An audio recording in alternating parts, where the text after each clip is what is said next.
Good Friday afternoon to you. Hope your weekend is off to a good start. Thanks for joining us on Sports for CLE. Plenty of Browns and Vikings talk straight ahead.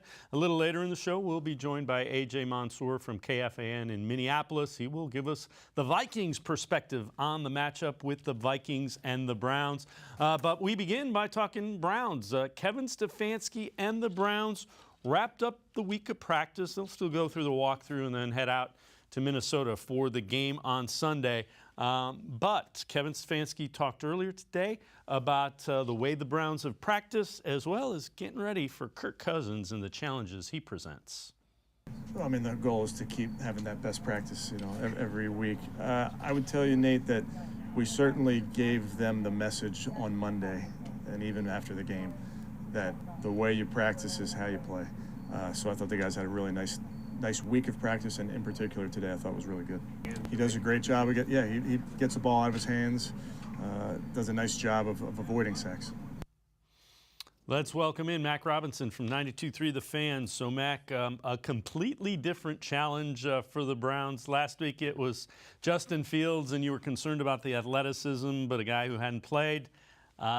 This week, Kirk Cousins, a guy who has played and doesn't get sacked, hasn't been intercepted. A guy that values possession of the ball, and it's a different challenge for this defense. Yeah, Dave, we've talked in the past about the term game manager and the way that certain offenses seem to flow, but you look at the way that Kirk Cousins and this offense in Minnesota, he really has a handle now on the way that this offense is supposed to run. Like you mentioned, hasn't really turned the ball over this season, no interception so far. So he's somebody who knows how to get the ball to his receivers. He's got a great duo between Justin Jefferson, Adam Thielen that are able to get open, and he's able to find those guys in the offense. So between those guys and Dalvin Cook running the ball, Browns going to have their hands full. And so, like you mentioned, you had Tyrod Taylor 2 weeks ago, Justin Fields last week, the inexperience there. But you have to worry about their legs at that point. For the Browns, it's about getting that pressure on Kirk Cousins and making him feel a little bit more uncomfortable than he has felt in the past few weeks. So if they're able to do that, I think that the Browns are going to be able to disrupt him just a little bit. But they need to create some of those turnovers and really start to try to confuse Kirk Cousins a little bit on Sunday, try to get him off his game early and try to create some of those turnovers as the game goes. Myles Garrett was the AFC Defensive Player of the Week. Garrett called out his teammates. Is what it is last week, said we need to be better. They responded with a pretty darn good performance. Here is Garrett on the message received by the defense and where they stand now. I mean, that's exactly what I want out of my teammates, and I know they expect the same out of me. I know I wasn't doing enough after that second game, and I think we all just wanted more out of ourselves and knew we had more in the tank. And so right now we have to keep on proving it against every opposition we face. Joe said this week that he gave all the credit to you guys, said, I didn't trick anything up. It was just execution that you guys really had. Did you feel that, or was it a little bit of different scheme on Sunday, too? I think it was a little bit of both. I don't want him to sell himself short. He dialed it up a little bit in some ways, but we did execute better than we have been, and that's just part of the work we've been putting in. Staying a little bit later and meeting a little bit more as a defense, and not needing the coaches to get us right. Just correcting ourselves. And Mac, whatever that defense did, I want to see more of that. They say it wasn't more aggressive than it was. It sure appeared to be. And I know it's a different dynamic, but I want to see more of the defense that puts the pressure on the offense that the Browns did last week. Well, Dave, last week you saw what Joe Woods has wanted to do for so long. And look, I sound like a broken record. Every time I come on here, I talk about the dime defense where you're looking at one linebacker, 6 defensive backs out there, but now the Browns are healthy enough to be able to run those guys out there. You have Troy Hill in the slot. You had Greg Newsome. He's out this week. It seems like Grady Williams, he's going to be stepping up. He's going to be starting for the first time in 2 years, so he's going to be on the outside. You have Denzel Ward, and then you have that trio of safeties. You're finally seeing a healthy Grant Delpit and the impact that he can make week in and week out. He's somebody who can create plays not just in the box, but also back as that high safety as well. Can have John Johnson playing more of a natural role, a little bit farther back, but can also play up in the run game. And then you also have Ronnie Harrison who can play in the box too. So, you're finally starting to see this defense kind of gel. And I think that that's the one thing that we need to exercise here especially is that Yes, you're playing against the Bears last week. That offensive line is absolutely horrendous. It's garbage. But at the same time, you're seeing those games where it can kind of get the defense all together and really kind of get them all on the same page. That's what you need to see from this defense week in and week out. And Miles talked about it. Again, this defensive group is meeting more and more. They're getting used to each other at this point. And understanding, hey, maybe Jadeveon likes playing a little bit more outside, so Miles can kick in inside on the same side. And we saw those different wrinkles kind of mixing in last week more and more and more. So I think that as the weeks go by, you're going to see more of this defense expand and really start to find that groove that they can kind of get into as the season goes on. So ESPN.com has a stat to know about each of the matchups. The one about Cleveland here, the game with Minnesota. Cleveland tied atop the NFL with Carolina in pass rush win rate, 58.4%. And that kind of goes back to what we've been talking about. Even if there aren't sacks, you want to move Kirk Cousins, make him uncomfortable, make him throw even before he's ready to, or get into the passing lanes, do those kind of things. Yeah, and that was especially huge because, again, we've talked in the past where, the blitz rates, they weren't necessarily super high for Joe Woods, maybe playing a little more conservative. But at the same time, even last week, you saw some blitzes, but at the same time, it was more so about the guys up front actually winning those pass rushes. And that's the difference that we see. Go back to the Super Bowl this past year.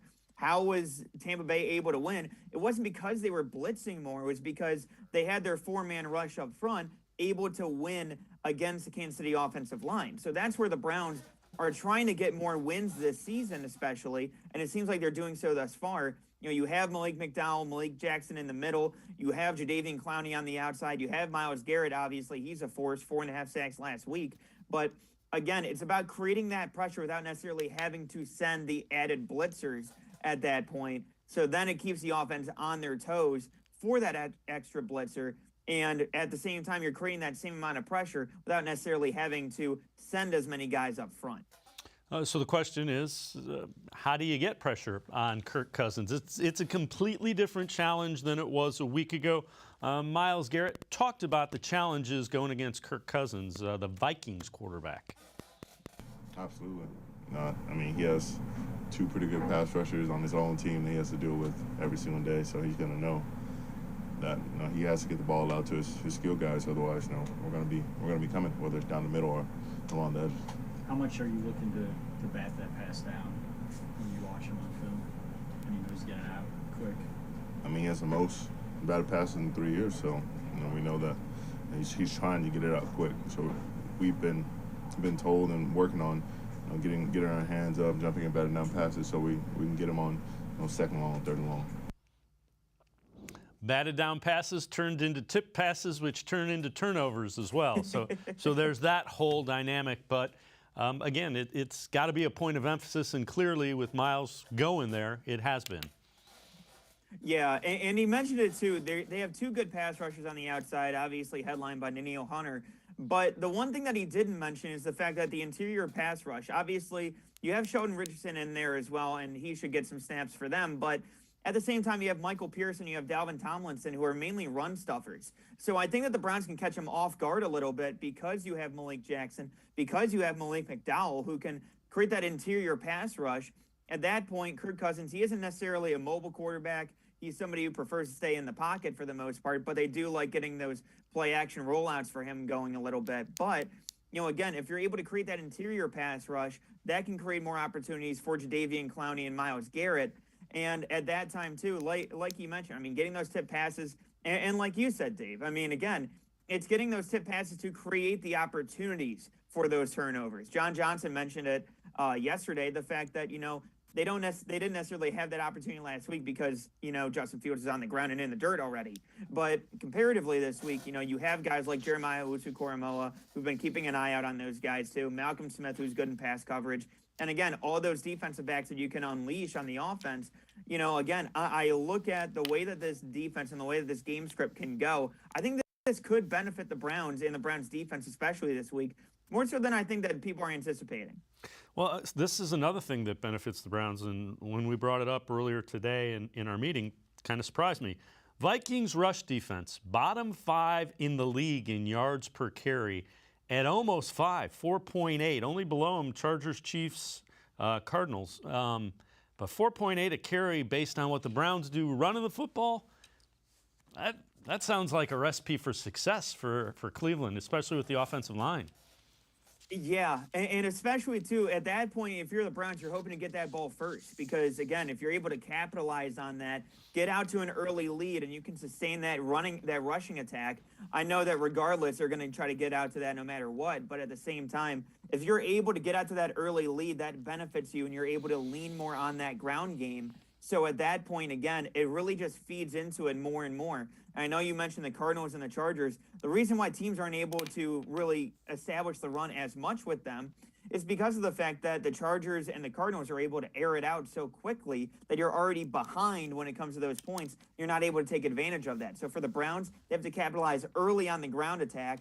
And I think that they'll be able to take advantage. I mean, again, between Nick Chubb, Kareem Hunt had a massive game last week. I think that between those two, I think that they're going to be able to have some success on the ground. And in fairness to the Vikings, they've been without Anthony Barr, outstanding linebacker. Still don't know if he's going to be able to go this week or not. All right, we're going to step aside, take a quick timeout. On the other side of the break, Mac Robinson and I will talk about Kirk Cousins. Somebody thinks he could have a big week. We'll hear from him, plus rookie rankings. Where does Greg Newsome and Jeremiah Owusu-Koramoah rank? Sports for CLE will be right back. Stay with us. Welcome back. Back to new friends, new classroom, and learning new things. Back to wearing shoes, man, like real shoes. Back to rushing to class. Back to having questions. Lots of questions. Back to vending machine dinners. Back to too much caffeine, too late at night, but feeling like it was a night well spent. Back to pursuing your dreams and taking control of your future. Come back to go forward. Try C, where futures begin.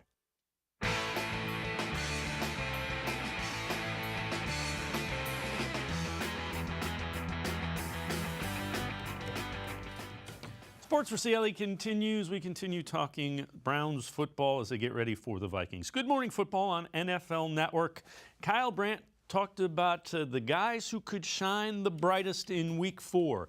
Here's who Kyle Brandt thinks is due for a big week. How about a quarterback? I'll go with a quarterback as my brightest star. Would you be interested in a quarterback who right now is passer rating, the best measure of a quarterback, is higher than Mahomes, Tom Brady, Dak Prescott, Aaron Rodgers, and Josh Allen, and is in top 5 in all the major passing categories? Kirk Cousins, yes, the Minnesota Vikings, has played better than all of those guys. He has not been good. He has not been great. He has been excellent. And here's where I come out. Kirk Cousins is a very easy target for a lot of different reasons, many of them self-imposed. A lot of people like making fun of Kirk Cousins. A lot of people like have issues with Kirk Cousins. That's fine. But when he plays well, turn it around and hype him. No one is playing quarterback right now in the league better than Kirk Cousins. And if you watch that Vikings-Cardinals game, Kirk Cousins said, I got this. I'm going to go right down the field to set up a game-winning field goal that the Vikings proceeded to blow and miss. He's off to the best start of his career. It makes me wish if they had some of those Zimmer defenses from maybe a couple of years ago, the Vikings would be looking at as a legit NFC contender, not NFC North. They play at home this weekend against the Browns. It's Baker versus Cousins. Get your jokes, get your memes, get whatever you want, but just get your butt in front of the TV and watch Kirk Cousins because there's not a better quarterback playing in the league right now than him. And Mac Robinson, earlier in the week, we heard Delvin Cook say exactly the same thing on this show. That's a dangerous thing. If your teammates think you're playing the best, there's an air of confidence that brings to the entire offensive side of the football. Yeah, and especially, too, I mean, with the receivers and the skill position guys that he has around him, it makes sense. And again, when it comes to Kirk Cousins, when he's firing on all cylinders, I expect nothing less out of him. You know, again, he's somebody who manages and doesn't really turn the ball over, obviously, as he's shown this year. So, you know, he's somebody who I think that when he's playing at his best, I think that he's somebody who can be very dangerous in this league, depending on who he has around him. So, again, I look at, you know, Justin Jefferson. I think that he could possibly have a big day. Because, again, it depends on who's covering who. You know, I think that Denzel Ward, you know, he's played well last week, but at the same time, you know, he got picked on a little bit early on in the season. So, you know, I'm going to be interested to see how they attack this defense. And I do think that it could turn into a bit of a dogfight as the game goes on through the air. So, again, going through the way that this offense performs, I think that Kirk Cousins playing at the top of his game, it's something that you have to worry about on defense. But again, I think that it's going to be interesting to see how this plays out on Sunday. So ESPN came out with their rookie rankings. Ranked number 1, Rashawn Slater, offensive lineman for the Los Angeles Chargers. Micah Parsons was 2. Greg Newsome of the Browns ranked 3rd. Under the radar rookies, also in those rankings, Jeremiah Owusu-Koramoah, probably because he hasn't played enough downs to get a very good feel for. So with Newsome out, Greedy Williams, who has a little bit of experience, not a ton because he missed all of last year, will step in and play opposite Denzel Ward. Here's what Joe Woods and John Johnson had to say about Greedy Williams stepping into the starting role. A little bit. I've seen enough of him in practice just to know what he's capable of doing. He's athletic. He has length. He's able to be aggressive for us in terms of playing man coverage. It's more really the physical aspect of it, just coming off the shoulder. I think he's confident. I think when he stepped in the game, he made a couple plays, so he'll be ready to go. Oh, yeah, he's been practicing like a starter, all camp, all season, and I expect nothing less. I mean, we'll see what he does. That's between him, within himself. I know he'll get ready to play this game. I know he'll be, even more fired up than he previously was. So I'm happy for him, and I'm excited to see how he goes. And, Mac, I wouldn't be surprised early if they go and see exactly how healthy Greedy Williams is. Wouldn't be surprised if Kirk Cousins and the Vikings try to pick on Greedy Williams a little bit. Well, I mean, it's a smart thing to do. I mean, again, as somebody who missed all of last season, hasn't started a game since 2019, it is smart to test the third-year player now at this point. Kind of crazy to think about. But now, again, thinking about Greedy Williams and the way that he plays, I was at the game last week. I got to see him in person. And so, he had a little bit more confidence to him. He wasn't afraid to, make the tackles, make the hits. I think that was a little bit lacking when we saw that in 2019 from him. So, again, I look at Greedy Williams. I think he can be somebody who steps up and performs. But, again, it's going to be tough to fill the shoes of Greg Newsome, who's been, not just one of the best rookies, but also one of the better corners in the NFL so far this year, playing very well on the outside. Yeah, you haven't heard his name, which means they're not throwing at him. That's Right. probably the biggest compliment that you get as a rookie when they're not even interested in going at you. The other thing is the Browns did something really smart in signing Troy Hill. He's a guy that can slide outside. You can also slide one of those 3 other safeties in. I guess what I'm saying is the Browns have options if it goes a way they don't like early. Yeah, and that's why, the big buzzword this offseason that was really huge was versatility. A lot of the guys that they brought in, they're very versatile. So, I almost look at you could fly Troy Hill outside. And don't forget about MJ Stewart. He had a great game against Kansas City earlier in the season. He's somebody who's a backup safety but can also fill that slot role that we saw him fill last year. So, again, I look at the way that this team can play. There's a lot of different chess pieces that Joe Woods can utilize and use in that regard. So, you also look at, you can add another linebacker at that point. And like you said, you have guys like Ronnie Harrison, like Grant Delpit, like John Johnson at that point too, who can also play down the slot if you need them to. So there's a lot of different options that you can really get into with this defense. And, like you said, if Greedy doesn't necessarily play up to snuff or play the way that they expect him to, at that point, all right, fine. We have different options that we can go ahead and utilize in that type of a role. Well, one thing that flashed last week against the Bears on defense, well, a lot of things flashed, but one that kind of grabbed everybody and made folks smile is the way that Jadeveon Clowney played. Kevin Stefanski talked about the way Clowney showed up against the Bears. Yeah, I thought he did a nice job. He's been applying pressure pretty consistently in these first 3 games. He's a very long player. Thought he's done a nice job. He plays very hard. So all those guys, whether you're playing opposite Miles, next to Miles, you're assuming that Miles is going to get a ton of attention, and it's opened up some opportunities for those guys. And the other thing, Mac, not only in pass rush, it'll be important for Clowney, assuming Cook plays, which all indications are pointing like he will. His run defense is really underrated. He's great in run support, run defense, setting the edge. All those things you want a defensive end to do, Clowney does them well. Yeah, and that's been the one thing that I've noticed from Andrew Berry is that, yes, you have Myles Garrett on one side, but the opposite, you got to make sure that they can set the edge very well. And, Clowney coming in was an elite run defender when it came to setting the edge. So, I look at bringing in Clowney, that's what he does best, and that's what he's excelled at so far this season. And on top of that, again, he's been able to get to the quarterback. That's been gravy at this point for Jadeveon Clowney, excuse me.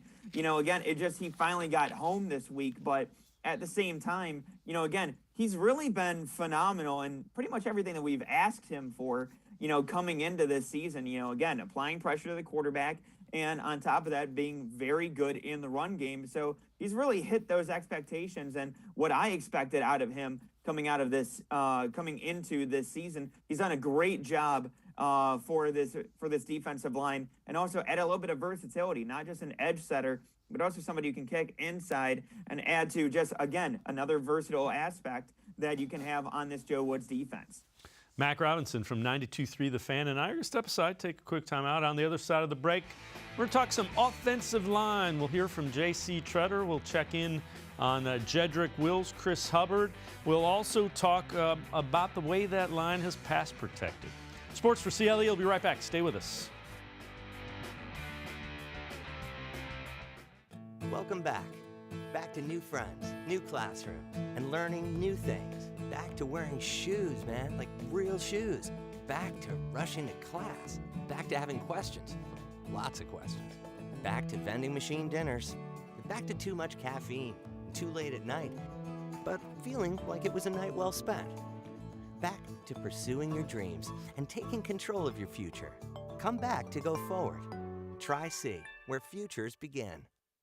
When it comes to selling you a mattress, most retailers are handing you a long line of extra steps that drive up costs and create confusion.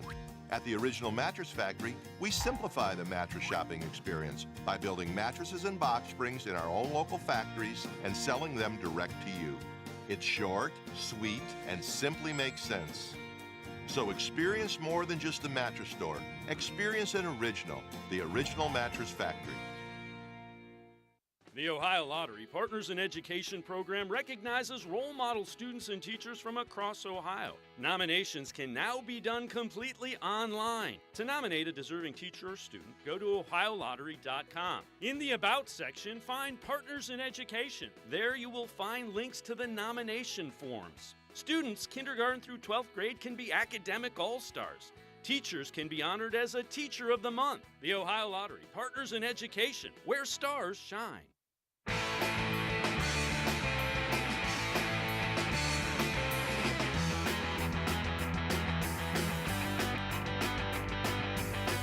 Sports for CLE continues. We continue talking Browns as they get ready to face the Minnesota Vikings Sunday, 1 o'clock in Minnesota.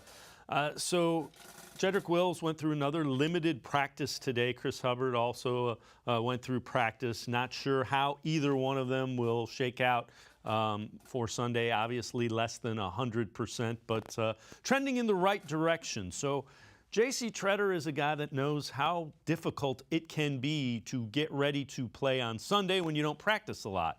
He talked about that and what he sees from Jedrick Wills. I mean, it's not easy. A lot of it's the balance of mental reps and making sure your technique doesn't falter, making sure that you're ready to go physically as well. It's not easy to miss a lot of time and then go out there and execute everything you have to execute.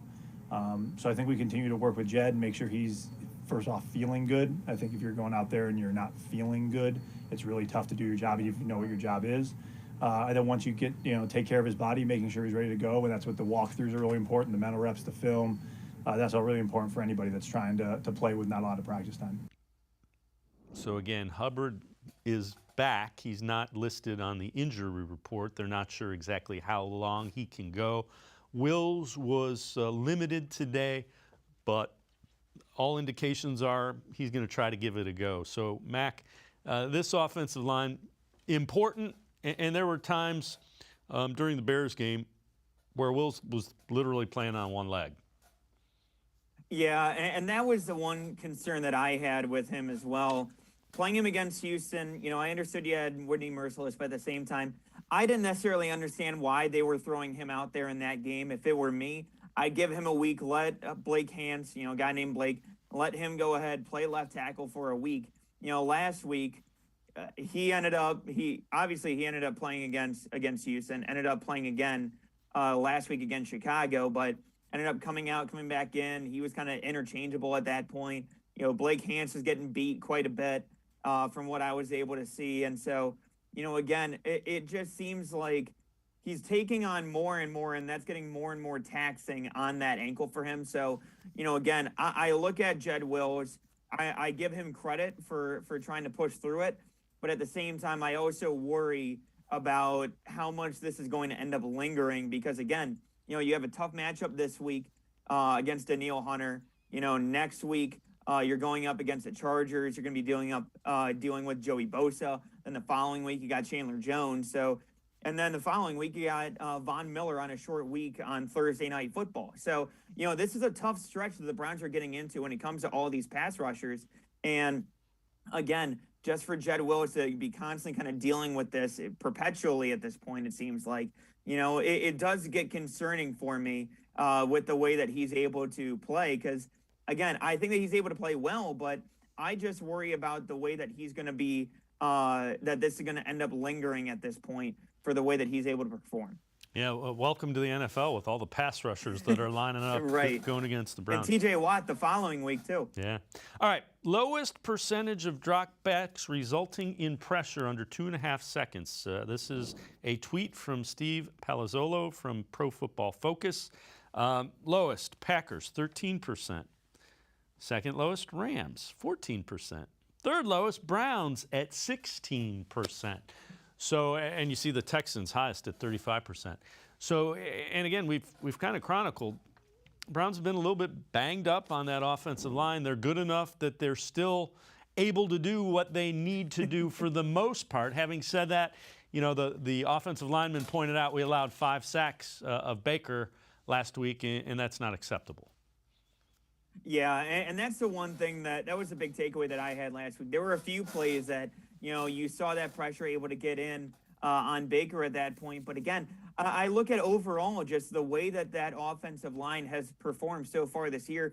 Baker still has time. It allows his receivers to try to get open. And again, I think that you're seeing a little bit of a lack of separation, it almost feels like, from some of the wide receivers out there too. Again, you're having these plays develop at that point. Baker has the time. So, again, it's just about finding some of these guys on the outside and finding some of those targets to get those big plays and resulting in some of those touchdowns as well. All right, we're going to talk passing yardage per attempt allowed. And this one figures into this matchup that's coming up. So the Vikings have allowed the 4th most passing yards per attempt. 8.3. The teams below them, the Chiefs, Lions, and Jaguars, those are not defenses you want to be mentioned in the same breath with. So the question becomes, is that something the Browns can potentially exploit? I think so.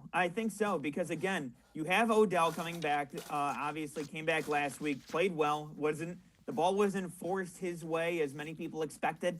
But again, I think that you look at the offense, you look at somebody like, an Anthony Schwartz. Like, he's somebody who I think could have a big game this week because, again, he has that speed. You have those guys on the outside like a Patrick Peterson who, he's not the Pat Pete of old. Let's be honest. He's somebody who's a little up there.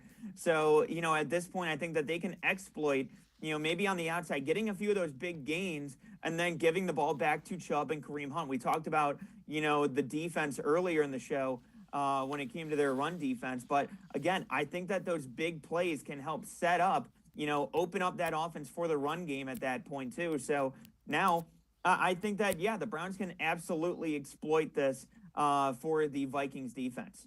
Well, you talk about Odell Beckham Jr. The question was posed today to Kevin Stefanski. Did the Browns kind of ease him back into it, or did they just full go with everything they wanted to do? Here's Kevin Stefanski.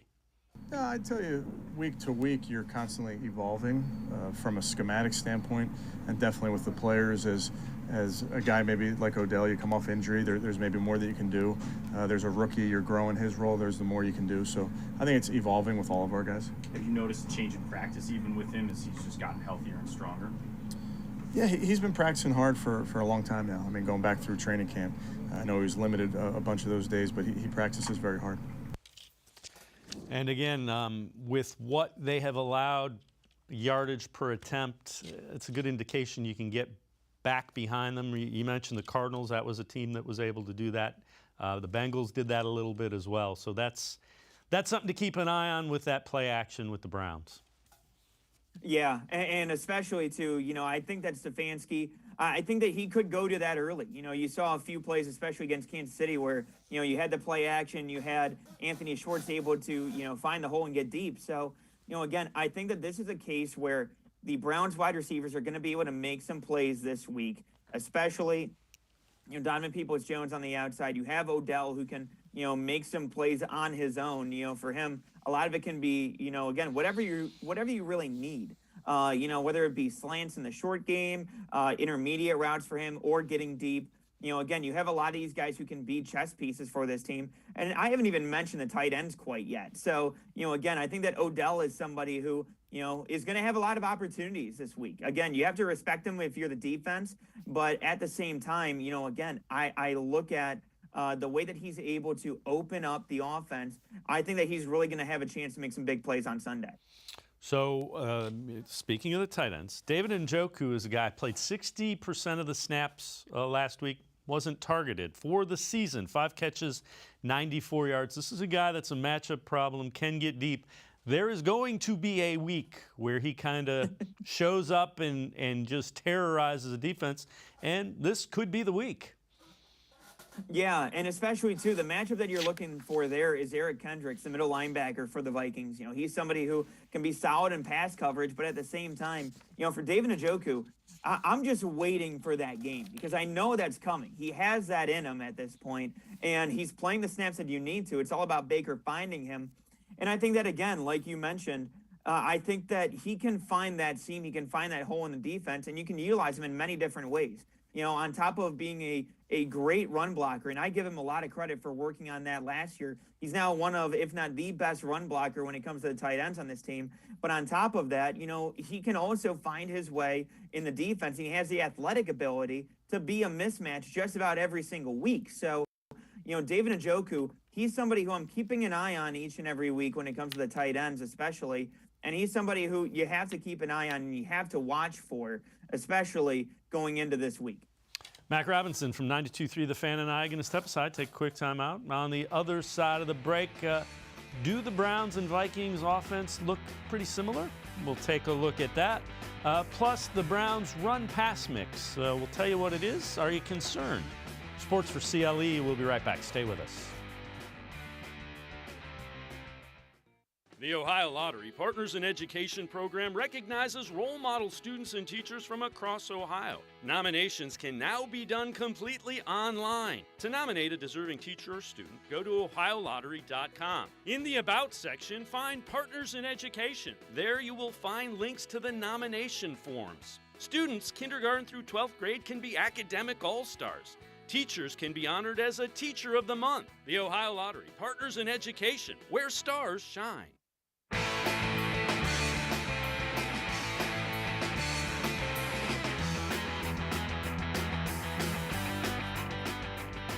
We continue talking Browns-Vikings, getting ready to get together in Minnesota, 1 o'clock on Sunday. So John Johnson talked about the way the Browns offense looks, the way the Vikings offense looks. Do they look similar? It's a lot of similarities, just like the pro-style offense, a lot of over routes, a lot of deep play action passes and stuff like that. So it's pretty similar, the same coaching tree. Obviously, coach was there. So it's pretty similar, and hopefully that helps us on Sunday. And Mac, I don't think the Browns or the Vikings have an advantage because both of them know each other really well, and both of them practice against it. So it's there'll be wrinkles, but I don't think there's a significant advantage one way or another. Yeah, and especially, too, now you're in year 2 of Kevin Stefanski's offense. You're in year 3, basically, of the Kubiak offense. So, I look at this, both come from that Shanahan coaching tree, that Shanahan style of offense, where you get a lot of play action, you get a lot of running the ball. So I think that, I think it makes sense that a lot of these players and a lot of these plays really kind of overlap at this point. So, I look at this offense on Sunday, and it might give the Browns a little bit, it might give both teams a bit of an advantage when it comes to at least understanding what they're seeing, because, again, they're playing against this week in, week out. And so, again, I look at the way that this offense is set up for both teams. I think it's going to be interesting to see how these two match up because they are so similar. So the Browns lead the NFL with 8 rushing touchdowns. They're tied for third with 5.1 yards per carry behind only the Baltimore Ravens, who run the ball more than they throw the ball, and the Philadelphia Eagles.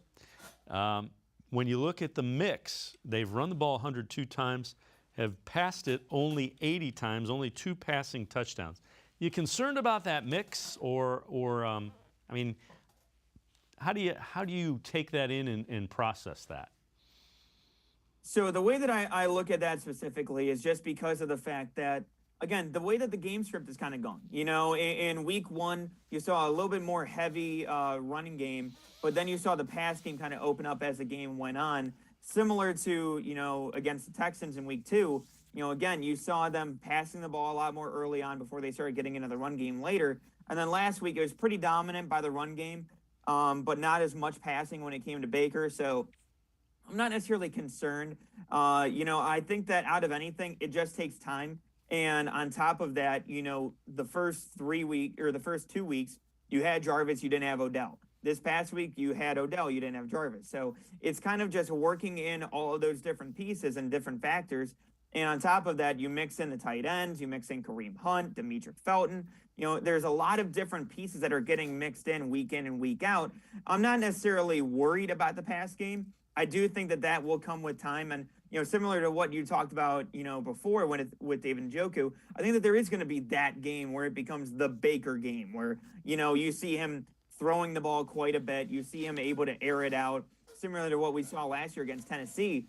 I do think that there is going to come that game where, again, Baker's going to have to air the ball out. And I think that they are going to win through the air comparatively to, the way that they've been able to dominate on the ground so far this season.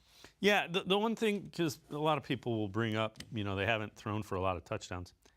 If you give an NFL coach, any NFL coach, the choice, if you can run the ball in from the red zone or throw the ball in, what are you going to do? 99.9% of them are going to say, let's run the ball in and let's be physical and impose our will. The Browns have been able to run the ball in the red zone. That's why they haven't thrown it as much. Yeah, and on top of that, you have the offensive line to do it. You have Wyatt Teller, you have Joe Bitonio. At that point, I feel like I'm doing them a disservice by saying, all right, let's just go ahead and pass. Let's just pass at this point. I want to run the ball with Nick Chubb, with Kareem Hunt behind that offensive line, because I trust my 5 to beat out your 7 at that point. I don't care what numbers you have. I think the Browns are able to dominate at the line of scrimmage, and especially, with the tight ends that they have too. They're not just guys who can be pass catchers. This isn't, the Ricky Seals-Jones of the past, or some of these guys who are just exclusively pass catchers. I look at these guys where they can go ahead, they can dominate up front, and they can go ahead and get that extra push that you need from these guys.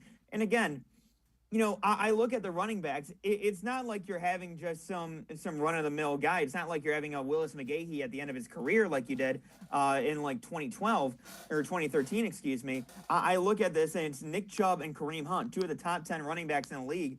You give them an inch, they'll take a mile. And basically, with this offensive line, you're giving them a mile. They're going to take that and run and give you a marathon at that point. So, yeah, I think it'd be a disservice not to run the ball in the red zone at that point. Yeah, and I agree with you wholeheartedly. There will be games where Baker Mayfield will need to pass the ball for the Browns to win.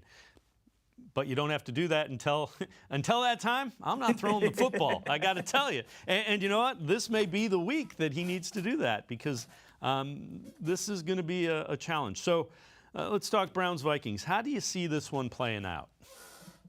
I think that this is going to be one where you're going to see a little bit of fireworks early on, but as the game kind of goes on, I think that this game will go by quickly because, again, you have Dalvin Cook on one side, Alexander Madison, Both players played well. I'm expecting Dalvin Cook to play.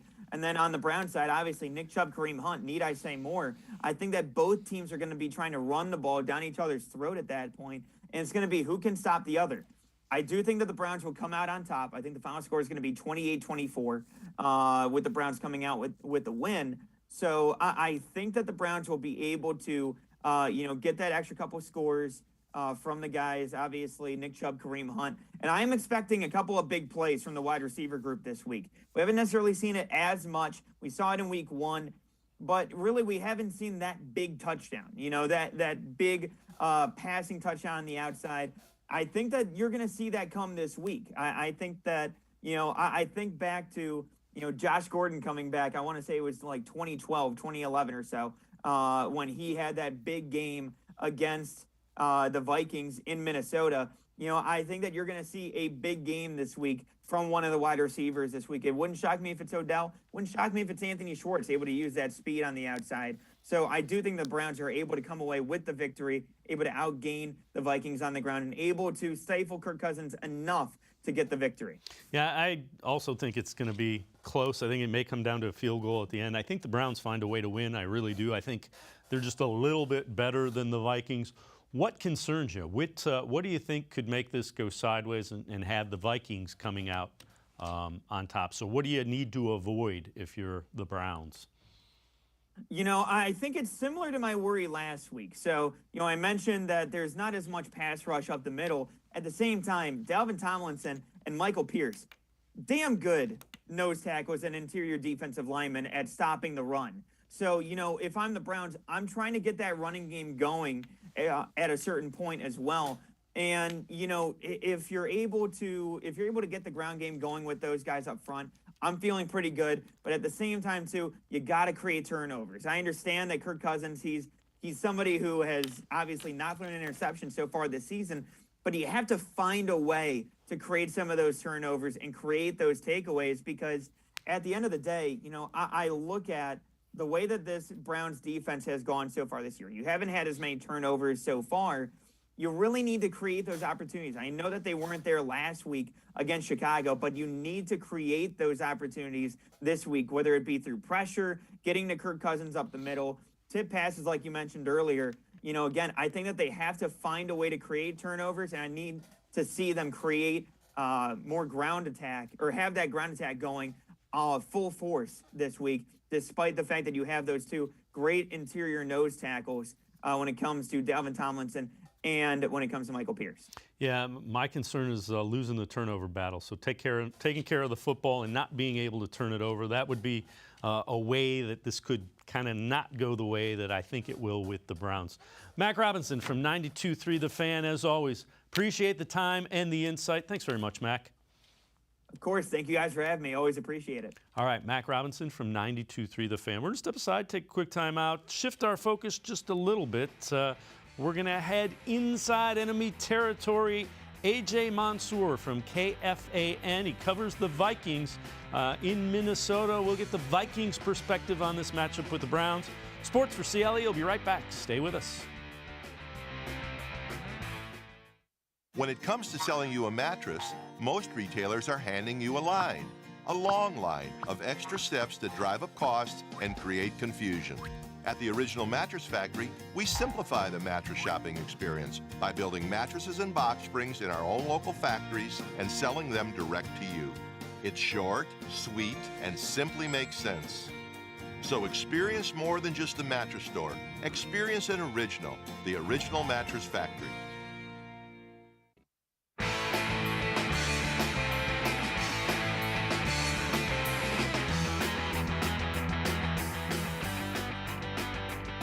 Sports4CLE continues. We continue talking Browns, getting ready to head to Minnesota to face the Vikings. And we're going to get the Vikings perspective on things. We welcome in A.J. Mansour from KFAN. A.J., appreciate the time. So Kevin Stefanski, we keep hearing glowing things about his time in Minnesota with the Vikings. Spent 14 years there.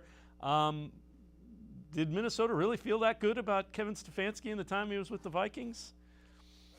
Yeah, no doubt. I mean, this is probably going to be looked at some point in time as the one that got away from the Minnesota Vikings. Kevin Stefanski started as an intern with this organization. He was the guy who went and got coffee for the GM, for the coaches, and worked his way up to the offensive coordinator position. And the timing was right for him to take a job elsewhere. You know, he became one of those fast rising stars in the league, and an opportunity opened up, and he took it. And obviously, you guys have seen firsthand the innovativeness that he brings to the table, the level of leadership that he brings, the likability within a locker room with the players and with media, fans, all the above.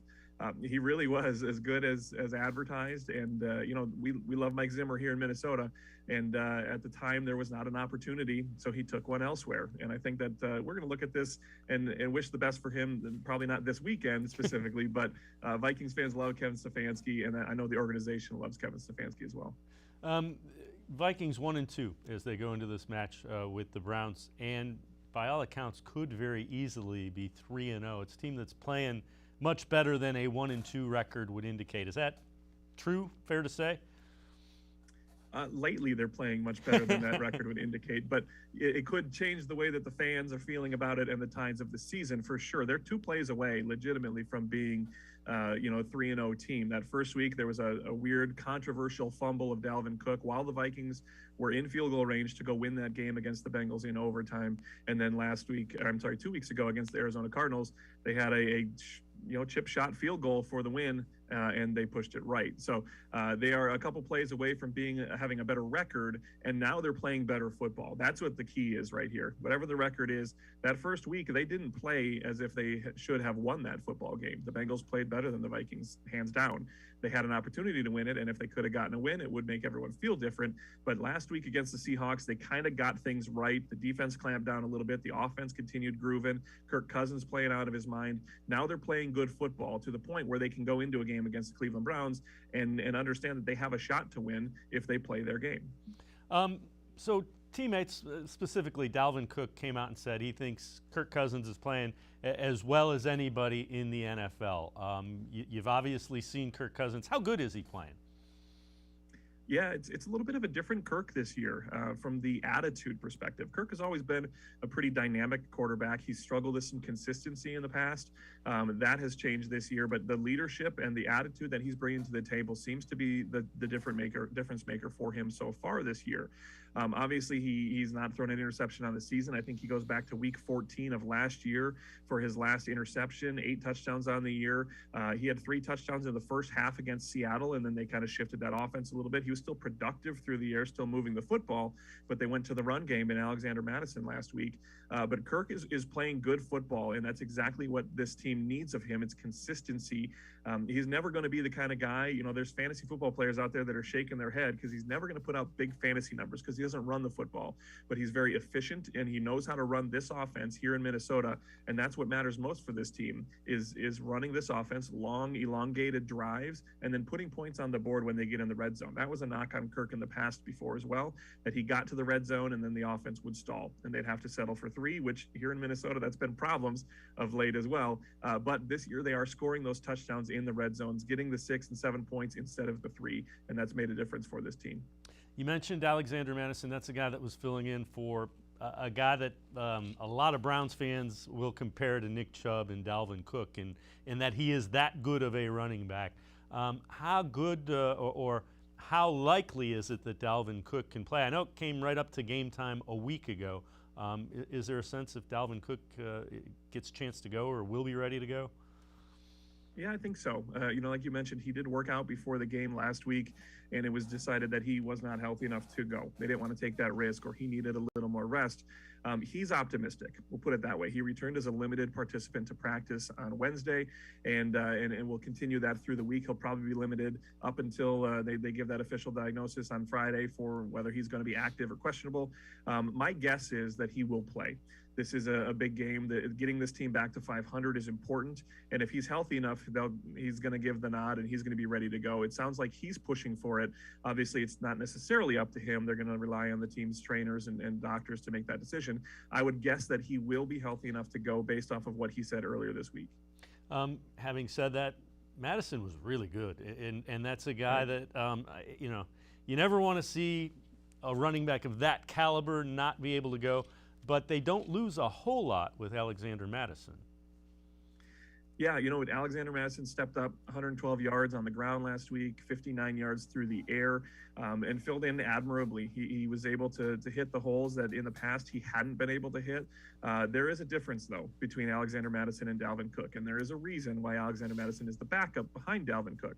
Mattison could maybe be a starter on a different team, but behind Dalvin Cook, there is a different burst. There's a different speed. There's a different way that Dalvin hits the holes. And it's a dynamic asset that he brings to the passing game as well. Mattison was involved in the passing game. Dalvin is a threat in the passing game. And if you get him the ball in open space, whether it's hitting a hole through the offensive line or getting him with the pass, there's a little bit of a different burst that Dalvin brings to the table that makes him and this offense more dangerous over Alexander Mattison. The other thing that jumps out about the Vikings is that wide receiving combo, Adam Thielen and Justin Jefferson. How good have they been? And it always seems like Adam Thielen is the guy Kirk Cousins finds in the red zone. I mean, it just seems like those two have that knack when you get inside tight quarters and you're in the red zone and need a touchdown. Yeah, we've seen it throughout the league when quarterbacks have that sixth sense comfortability with a specific wide receiver. That is Adam Thielen in the red zone with Kirk Cousins. Thielen has 4 touchdowns on the season already, so he's definitely found the end zone. He's found it often, and now they are getting Justin Jefferson involved as well. He went over 100 yards this last game, the quickest wide receiver in Vikings history to get to 100 receptions in just 19 games. And with Chris Carter and Randy Moss in the Vikings history, that's a big statement there. So Kirk feels comfortable with both those wide receivers, and it adds an option for them to go both sides of the field and really spread the defense out. The thing that they were worried about heading into this season was beyond that. What's the wide receiver 3 situation look like? They were hoping that their tight end situation was going to factor into that, but Irv Smith Jr. got injured before the season started, and KJ Osborne has been the one to step up. He's a dynamic slot receiver, really added a different element for Kirk in this offense that allows him to spread the ball out to Tyler Conklin at tight end, to Justin Jefferson, and what it does is it keeps that defense honest, which allows Adam Thielen to execute, which allows Justin Jefferson to go over the top. And last week against the Seattle Seahawks, that's exactly what we saw from this Minnesota Vikings offense, is them getting everybody involved, spreading the ball out, and then finding opportunities to strike when there's an opportunity to go over the top. Getting some insight from A.J. Mansour from KFAN on the Vikings as the Browns get ready to head to Minnesota to take on the Vikings. We're going to step aside, take a quick timeout. Other side of the break, A.J. and I will return. We'll flip sides of the ball. We'll talk the defense for the Vikings, the offense for the Browns. Sports for CLE. I'll be right back. Stay with us. Welcome back. Back to new friends, new classroom, and learning new things. Back to wearing shoes, man, like real shoes. Back to rushing to class. Back to having questions. Lots of questions. Back to vending machine dinners.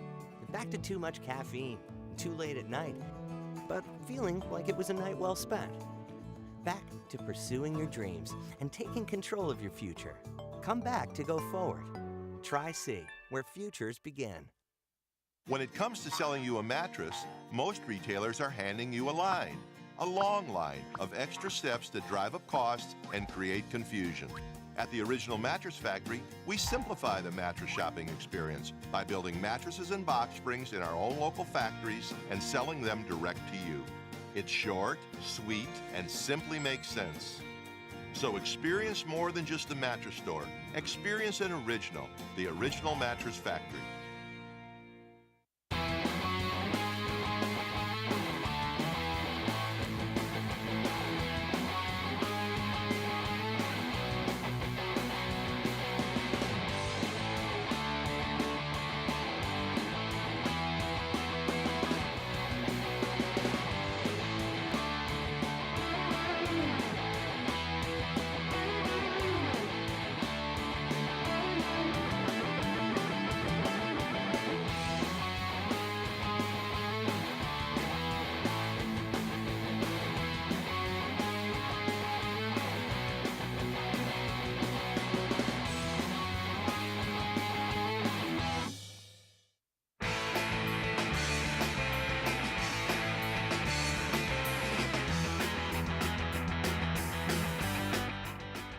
continue talking Browns-Vikings, getting the Vikings perspective of things with A.J. Mansour from KFAN in Minnesota. And A.J., how's that defense been playing? We mentioned 1 and 2. How's the defense been for the Vikings?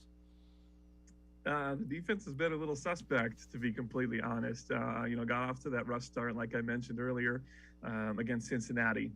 Allowed some points, and they allowed points against Arizona. And in the first half of the Week 3 game against Seattle, they were allowing points, and it looked like it was going to be a track meet, a very high-scoring affair, and they were going to be able to stop anybody on either side of the football.